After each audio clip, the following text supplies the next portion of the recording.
Alright, hello everyone. This video is geared towards explaining the research portfolio final submission, okay?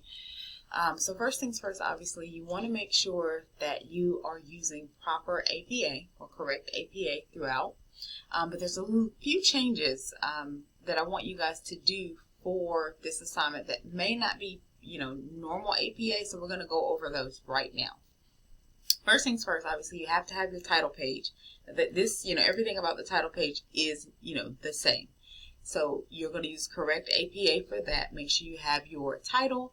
Make sure you have your name, have Shaw University, put in the course name, my name, and then, of course, the correct date. Okay? And you're also going to make sure that you have page numbers throughout. So just make sure that you have all of those. That's, obviously the first step. Moving to the second page, okay? You're going to start, and you're going to be using level 1 and some level 2 headings throughout. For the most part, those are going to be pretty much level 1 headings. All right. So to start, you're going to put your level 1 heading showing that this is the research portfolio final. Okay. And then you're going to come right down and do a level 1 heading that says research portfolio number 1. Okay.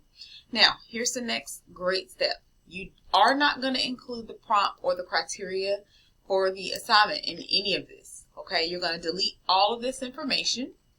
So all this will get deleted. And you are literally just going to paste the information from your portfolio 1.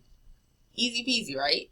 If you've already done that work, you'll paste it, but make sure that you go back through, look at the criteria for the assignment, make sure you have at least 500 words, make sure that you have answered all the questions, and that everything is in APA, double space, 12 point times New Roman. Make sure that you are using first person pretty much. You can use some third, but remember there is no second person pronouns at all. Okay, so be sure that you check for those.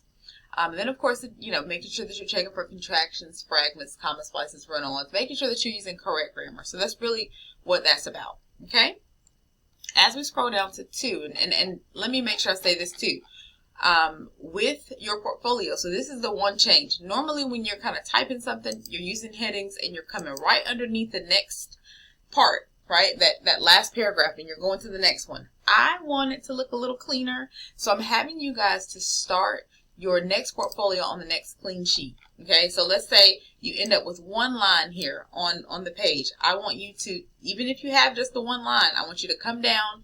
You're going to start your next portfolio with a level 1 heading on that next clean sheet. Okay, so for research portfolio 2, you have your level 1 heading. Again, you're going to delete the prompt out, make sure that you have all the criteria for the assignment, and then move on to 3.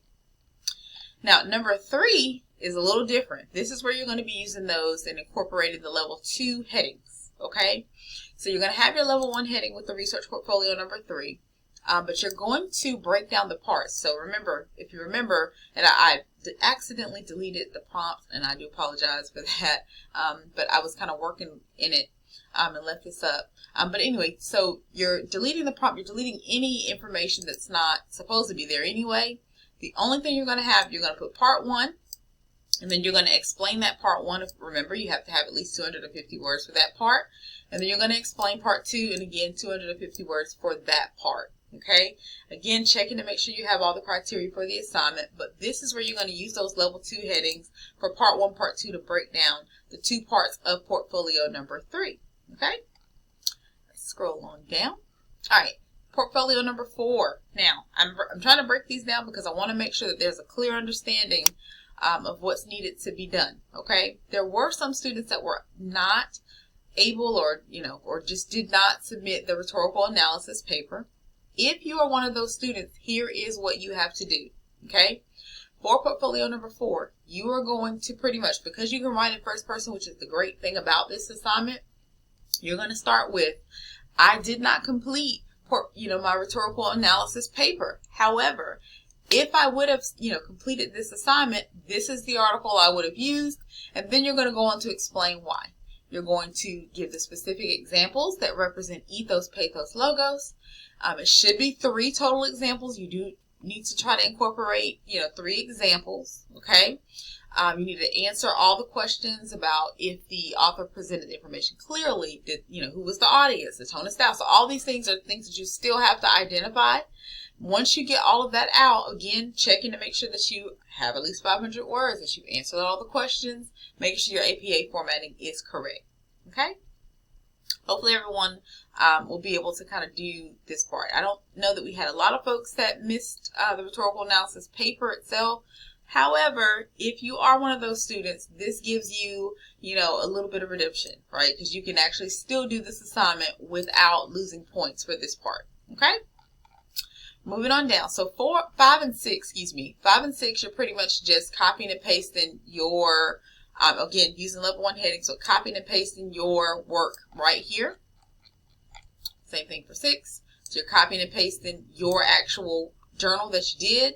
And once you get done with that, pretty much you're cleaning it up. Again, looking to make sure you have 500 words, making sure you've answered all the questions, and so on and so forth. Okay?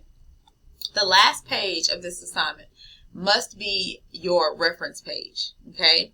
Now, you're not going to have a lot of references, and I know that this seems like so totally weird. The reference that I want listed here, as it says here, is the reference for your Portfolio 4. Again, going back to Portfolio 4, it's talking about that rhetorical analysis paper, right? So whatever reference you used for that particular paper, that is what you're going to post here, okay? You need to make sure that it's in proper APA, hanging indent, make sure it's double spaced, and literally, honestly, you really just want to make sure that you go through all your paper. One thing that I like to teach is, and I'm going to go up so that way you can kind of see, you won't be able to see, obviously, the keys, but let's scroll down a little bit to 1. So if you click the control function and the letter A, it highlights everything, okay? So this is a tool that you can use so that it can help you highlight everything, and then you can go in and make sure that your font's correct, make sure it's Times New Roman, make sure it's 12-point font, go into your paragraph formatting, make sure that your spacing before and after is 0. And make sure that your line spacing says 0. So this is what it needs. Sorry, it says double. Excuse me. So this is what your paragraph formatting box will look like. Okay, so my seated classes, we've kind of worked with this in class.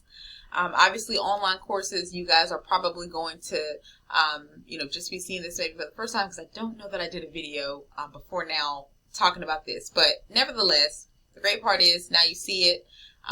You're able to kind of see these are kind of some of the steps that you need to go through. Okay. Now the other important thing, and again, we'll need to use our Control A function. And if you have a MacBook, you're going to use the Command button and the letter A. Okay. So I know we do have a lot of folks with MacBooks, but if you have that MacBook, you'll use that function instead. To look for some of the things that we were talking about that aren't supposed to be in your paper. So let's go down. So looking for the, the different criteria where we say it's got to be written in first person. You can use the find function, okay? So first and foremost, the find function, obviously after you click that Control A and highlight everything, you're going to go up in, if it's regular, you're going to click on that find, and it keeps on plugging this in, and you can literally type in the word you. This is, a second person pronouns. And you see how it highlights up everything, right? And it shows you where every second person pronoun is, okay? So basically you want to use this, obviously, to your advantage. Go through each one, remove all of the second person pronouns that are not supposed to be there, because points will be taken off if you're using any person other than first, and then obviously, like I said, some third is allowed. Okay, because I'm okay with third, but second person pronouns cannot be used. You have to go through, make sure you're looking for second person pronouns, you, your, yours. All right, so make sure you go through and get that done. And then you can also look for contractions as well, and you can honestly just kind of pop a little apostrophe in there, and you see how it highlights that up there. Doing that, that's also a great way to make sure, again, that you're checking for things that aren't supposed to be in there. Now, as it pertains to the grammatical errors, you will have to kind of go through and obviously look, a little more in depth for those items. So make sure you're reading what you wrote, okay? That's really, really key. And then, of course, making sure that you are highlighting, checking for the word count, which you can see kind of down here in the bottom of the screen. Make sure that it's the 500 words that it's supposed to be. Then, of course, again, just making sure everything else is formatted correctly. Okay?